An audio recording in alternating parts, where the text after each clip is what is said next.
Quick question. If someone says, "Tell me about yourself," do you suddenly forget your own name? Absolutely not. I become even more confident. Oh, no. I stand up and say, "Greetings, human resources. I am a very existing person." A very existing person? Yes, breathing, occasionally successful, sometimes moisturized. And that is exactly why we're doing today's episode. Wait, that wasn't perfect English? It sounded like a robot applying for citizenship. Today, we're learning how to introduce yourself in English so you sound natural, confident, and like a real human being instead of a malfunctioning toaster. My toaster is actually very charismatic. Please don't let your toaster introduce itself. No promises. Welcome back, everybody.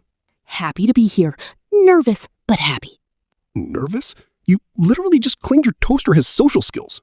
It gets invited to more parties than I do. Fair point. Also, introductions are scary.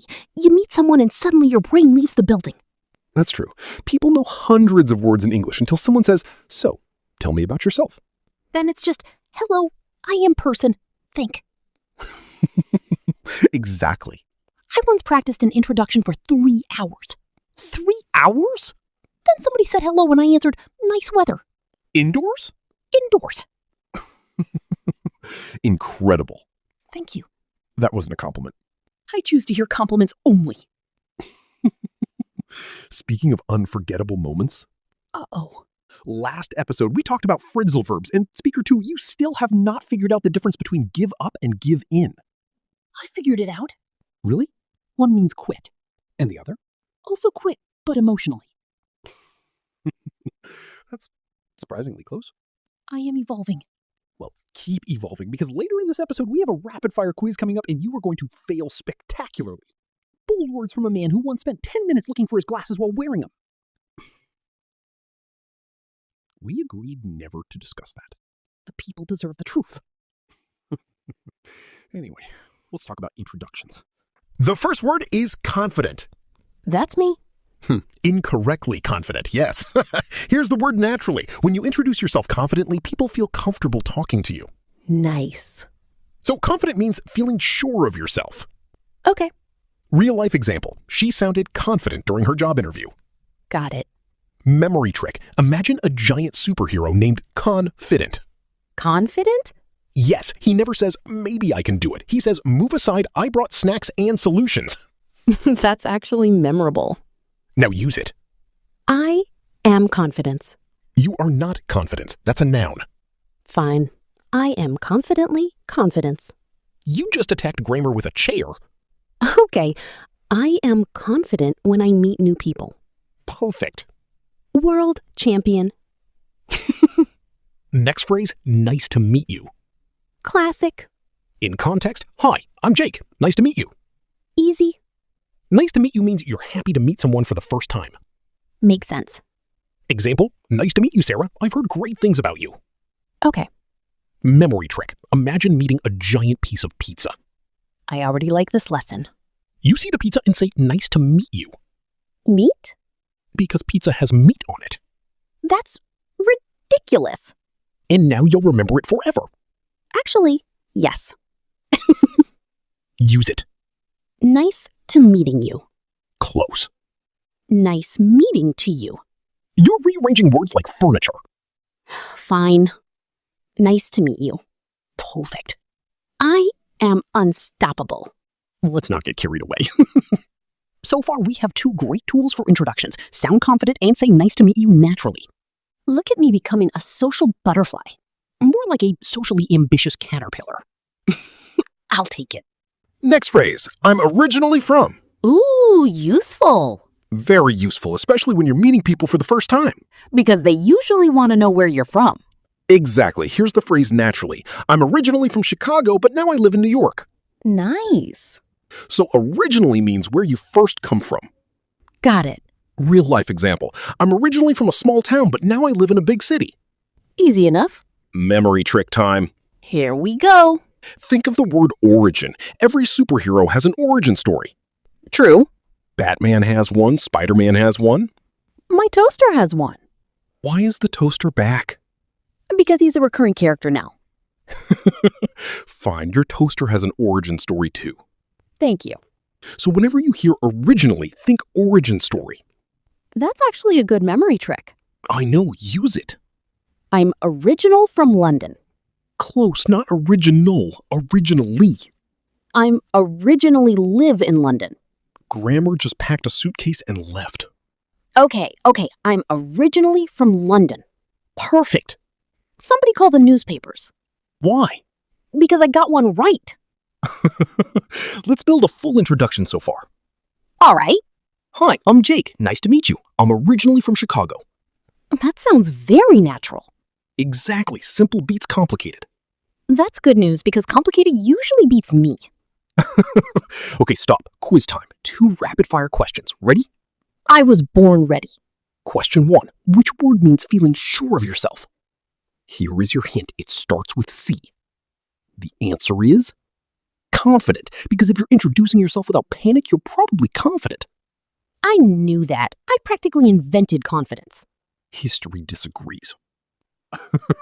Question 2. Complete the sentence. I'm originally blank Canada. Hint, it's a small word. Answer, from, because we say originally from a place. I got it right. You did. Put that in the history books. Next phrase, I work as. Ah, the dangerous question. Which one? So, what do you do? Why is that dangerous? Because I never know whether to answer with my job or with my hobbies. What do you usually say? Professional snack enthusiast. Surprisingly honest. Thank you. Let's learn the actual phrase. In context, I work as a graphic designer. Nice and simple. Exactly. So I work as means this is my job. Got it. Real life example, I work as a teacher. Easy. Memory trick, imagine your boss shouting, "Work, astronaut!" Why astronaut? Because it's ridiculous, which makes it memorable. Fair. So every time you hear work as, imagine a boss yelling, "Work, astronaut!" My memory is now permanently damaged. Educationally damaged. That's better. Use it. I work as hungry. Hunger is not a profession. It feels like one sometimes. Try again. I work as sleeping. Also not a profession. Says who? Society. Fine. I work as a manager. Perfect. Promotion accepted. Next phrase, in my free time. Oh, I know this one. The confidence is back. Dangerous levels of confidence. Let's see if it's justified. In context, in my free time, I enjoy reading and hiking. Nice. In my free time means what you do when you're not working or study. So basically the fun part of life? Exactly. Finally, a topic I'm qualified to discuss. Real life example? In my free time, I play basketball. Got it. And now, the memory trick. Next phrase is I work as. Ah, the dangerous question. Which one? So, what do you do? Why is that dangerous?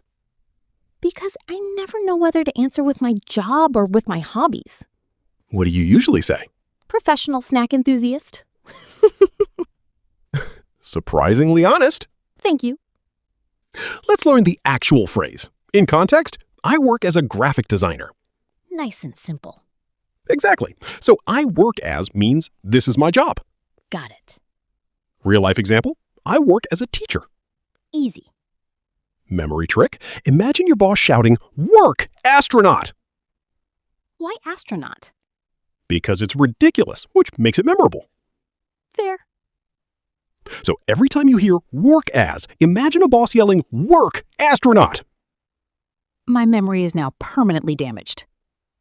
Educationally damaged. That's better. Use it.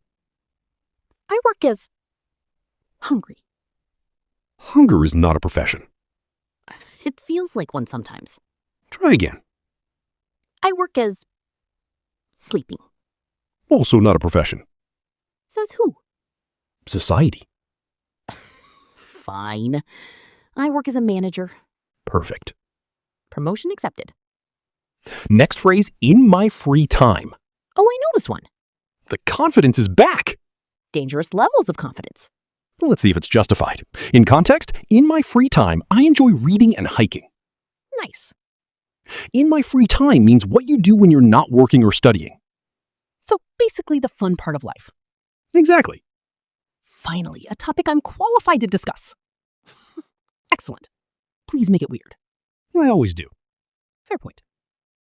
Imagine someone runs into your house yelling, "Free time! Free time! Everybody gets free pizza!"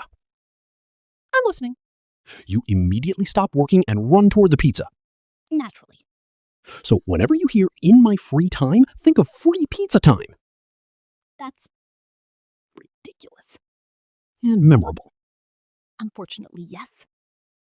Your turn. Use it. In my free time, I enjoy sleeping. Close. In my free time, I enjoy sleeping.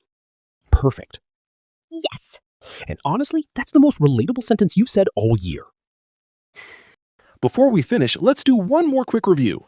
Ah, yes, the moment where I discover what I forgot. Today we learned 4 useful introduction tools. Confident. Good. Nice to meet you. Good. I'm originally from. Excellent. I work as. Also correct. Wow. What? I'm on a streak. Don't jinx it. Too late. I've already started designing my trophy. You don't have a trophy. Yet. And don't forget, in my free time. Ah, yes, free pizza time. See, the memory trick worked. My brain remembers pizza better than grammar. Honestly, that's true for a lot of people. All right, final quiz, 2 questions, this time covering everything we learned today. I will ace it. Prepare yourselves. Question 1, which phrase would you use to talk about your hobbies? Hint, it starts with in my. Pause. Answer, in my free time. That's the natural way to introduce your hobbies. Correct. I would like everyone to remain calm while I continue being amazing. Nobody is calm. Question 2, complete this introduction. Hi, I'm Sam. I'm originally blank Canada, and I work blank a teacher. Pause for effect. Hint, 2 very common small words. Answer, from and as. I got both. You did. The statue gets taller. There is no statue. Yet. Before we go, here is your challenge. Ooh. Go to the comments right now and write a sentence using confident or in my free time. Make it a good one. We read every single comment. Show us what you got. And if your sentence is better than mine, I will be personally offended. That's a very low bar. Hey! Quick recap. Today we learned how to sound natural when introducing yourself, how to use confident correctly, and how to talk about where you're from, your job, and your hobbies. And we learned that I am originally confidence from pizza. You were 1 word away from success. That's closer than usual. Fair. I'll take the victory. It wasn't a victory. It was emotionally a victory. Next episode, we are talking about small talk in English. And trust me, Speaker 2 is going to embarrass herself even more than today, which is saying something. Absolutely not. Absolutely yes. I am a world-class conversational expert. That's not a real title. It is in my heart. The scary part is that you believe that. Confidence. Remember today's lesson. Unfortunately, that's actually correct. If you learned something today, or if you just enjoyed watching her struggle, hit that subscribe button. Please do. New episode every other day. We bring English lessons, questionable memory tricks, and occasional toaster updates. Nobody asked for toaster updates. The fans did. There are no toaster fans. What toaster has fans? That's technically true. We will see you there. Please subscribe before my toaster starts his own podcast. Honestly, I'd listen once.